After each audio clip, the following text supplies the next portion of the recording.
Good morning from Port Aransas, Texas. I have never saltwater fished a day in my life, but today that changes. I did a ton of research and found out as much as I could about surf fishing before I actually started. A lot of what I learned was about needing a certain type of rod, a certain type of reel to really cast as far as you can to get past these waves. There was also a lot of information out there about how fishing early in the mornings and later in the evenings can be really, really productive. Having said all that, I didn't go out and buy a new rod or reel. I figured I could make do with what I have, but I did take the advice to start early. So the very first day, I got up before sunrise, found a spot on the beach that looked pretty decent, and just started casting.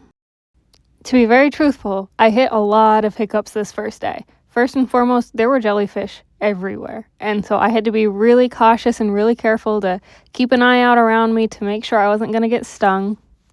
So between the wind and the lack of success and all the jellyfish, I figured it was time to go somewhere new. I headed to Mustang Island State Park, where there were still some tough conditions, but they had a jetty.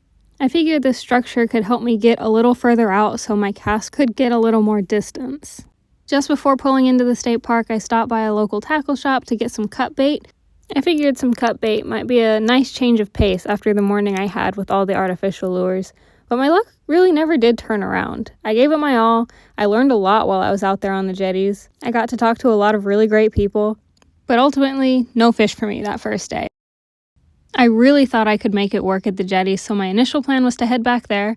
But surprise, the wind was even worse the next day than it was the day before. I did some practice casts outside of the hotel, and my lures weren't going but 20 feet in front of me. The wind was like a hard wall, and so I had to come up with another plan. I found this area that was called a fish pass that was part of the state park. It wasn't fully protected from the wind, but it sure was a little bit better than being out there on the jetty. At this spot, I tried both artificial and cut bait for hours, and simply couldn't make anything work. While it is a little disappointing not to catch a fish after working so hard for 2 days straight, that's just how it goes sometimes. And believe me when I say I am not deterred at all. I will be going back and I will be catching one of these saltwater fish before too long. It took me 3 full days of fishing before I ever caught my first bass. I'm pretty stubborn. I can wait this out. Thank you to my friends at the SEA FWA for making this video possible.